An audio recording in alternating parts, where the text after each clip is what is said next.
Baik, semangat pagi para sobat trader. Ya, kali ini seperti biasa ya, saya akan memberikan market review atau market news serta saya akan memberikan beberapa peluang-peluang baik dari sisi teknikal maupun dari sisi fundamental. Ya, dan jika sobat trader ketahui dan jika sobat trader selalu menyimak informasi yang saya berikan, saya yakin sobat trader pasti tidak akan kecewa karena kemarin seperti yang saya informasikan itu sesuai dengan prediksi.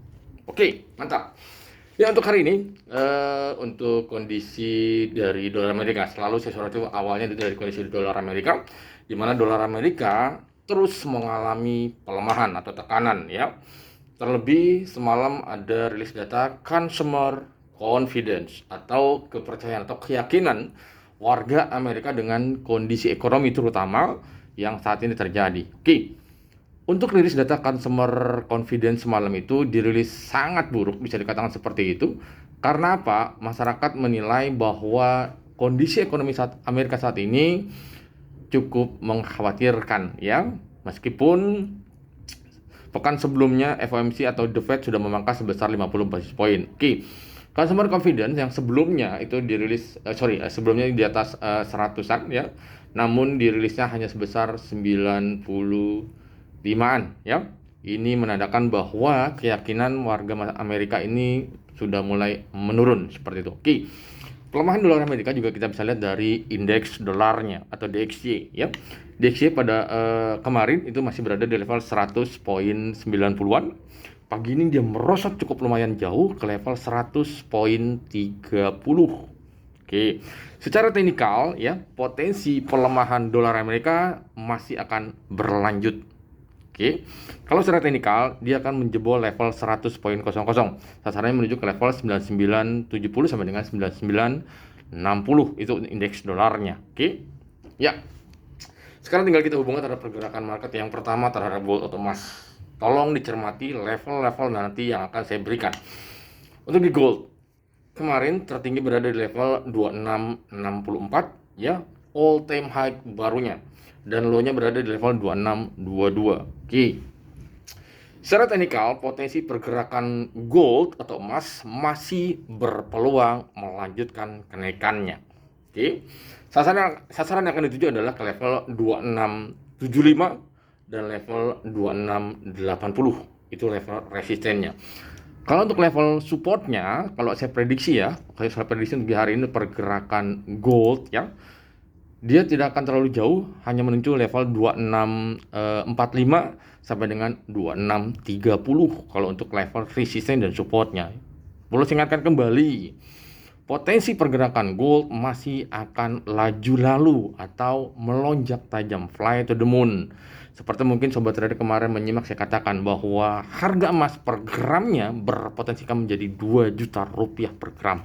Jadi kalau untuk pergerakan market, sobat trader bisa menilai bisa di atas 2.700. Oke. Selain itu juga nanti malam SPI akan rilis data ya. Namun ada beberapa data-data yang hanya bersifatnya itu adalah medium ya, yaitu data perumahan, new home sales seperti itu. Oke. Secara fundamental, kita tahu kondisi di Middle East atau Timur Tengah ini semakin memanas antara Israel dengan Hizbullah, dengan Palestina juga belum selesai.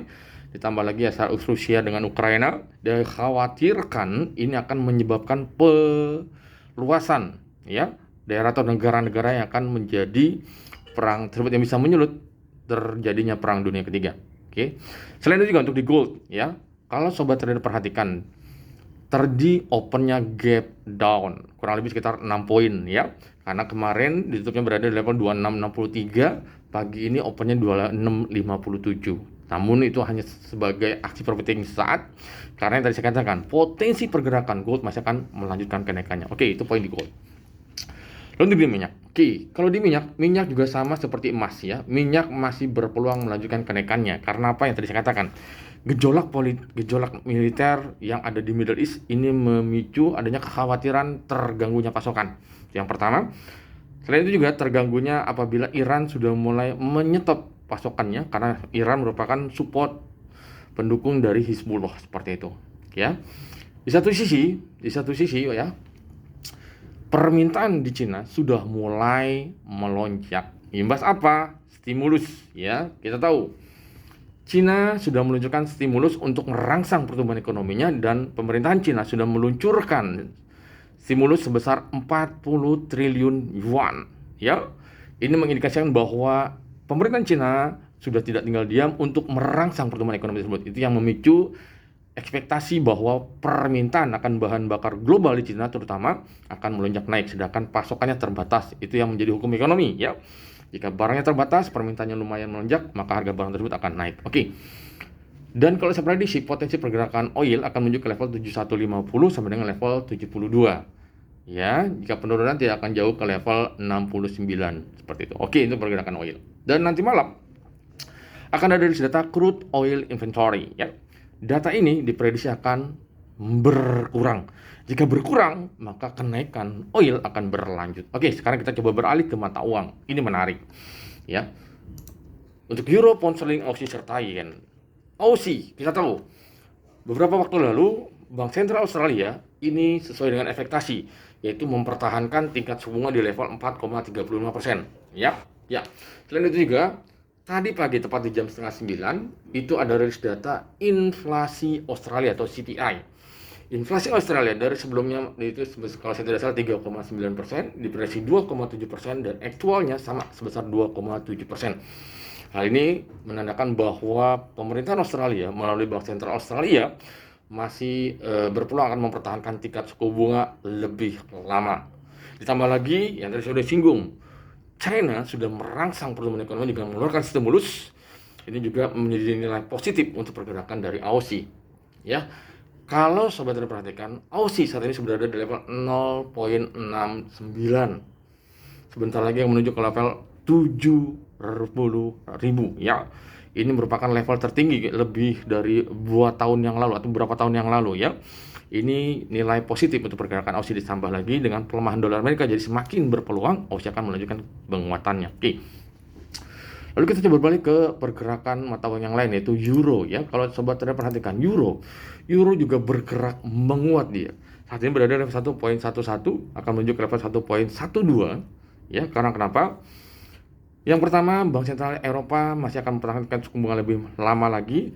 Ditambah lagi beberapa rilis data ekonomi meskipun sebelumnya negatif, namun sikap agresif dari Bank Sentral Euro masih mempertahankan penguatan dari euro. Ditambah lagi sentimen market yang tadi saya katakan negatif untuk dolar Amerika, berarti mempertahankan penguatan dari euro seperti itu. Oke. Lalu kita coba beralih ke pound sterling. Oke. Pound sterling merupakan salah satu mata uang yang sangat strong, ya, dibandingkan dengan mata uang yang utama dunia lainnya. Kalau sobat perhatikan, saat ini pound sterling sudah berada di level 1.34, ya. Potensi penguatan pound sterling akan menuju ke 1.35, ya, sampai dengan 1.3550 seperti itu, ya. Oke, karena kenapa? Diprediksi Bank Sentral Inggris juga masih akan mempertahankan tingkat suku bunga tingginya lebih lama. Ini yang bisa memicu bahwa selisih antara suku bunga Inggris dengan suku bunga Amerika semakin dekat. Ya, ini menandakan bahwa Inggris atau pound sterling akan melanjutkan penguatannya. Oke. Lalu kita selanjutnya ke mata uang yen. Yen juga bergerak menguat, ya. Kalau sobat trader perhatikan, yen saat ini sudah berada di level 143, ya. Potensi penguatan yen akan menuju ke level 142.80 sampai dengan level 142.00. Karena kenapa? Sikap Bank Sentral Jepang yang diprediksi masih akan ada peluang untuk menaikkan tingkat suku bunga kembali, namun Ketua Bank Sentral Jepang, Ueda, beliau mengatakan bahwa sebelum menaikkan tingkat suku bunga, beliau akan memperhatikan kondisi ekonomi yang terjadi di Jepang, seperti itu.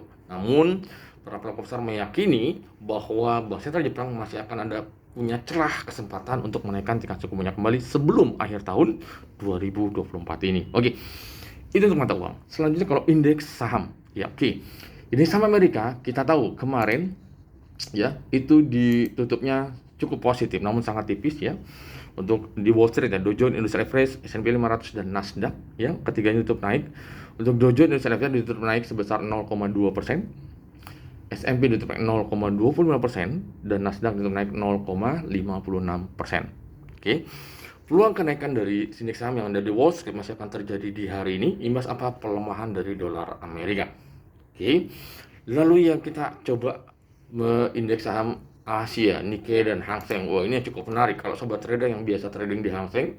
Ya, diperhatikan Hang Seng saat ini sudah berada di level 19.500, bahkan akan menuju ke level 20.000. Ya, karena kenapa? Yang tadi saya katakan, stimulus atau kebijakan yang diambil pemerintahan China ini langsung merangsang kenaikan dari indeks Hang Seng. Untuk di hari ini, potensi pergerakan Hang Seng masih akan melanjutkan kenaikannya menuju ke level 20.500 sampai dengan level 21.000. Ya. Kalau secara teknikal, potensinya bullish engulfing di time frame daily sudah sangat terbuka lebar untuk melanjutkan kenaikan di Hang Seng. Lalu di Nikkei, Nikkei saat ini berada di level 37.500 sampai dengan level 37.800 ya.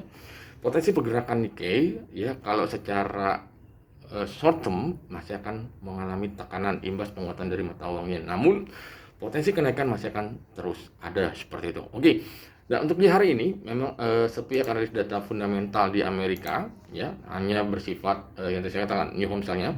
Namun fokus para pelaku pasar akan tertuju terhadap rilis data di esok hari dan lusa, Kamis dan Jumat, yang menjadi arah kebijakan Bank Sentral Amerika. Plus yang tadi saya katakan, tolong dicermati level-level yang sudah saya sebutkan, terutama untuk pergerakan di gold. Oke, kita ketemu nanti pada saat kita akan coba live trading berdasarkan prediksi analisa teknikal dan fundamental. Oke, terima kasih. Thanks.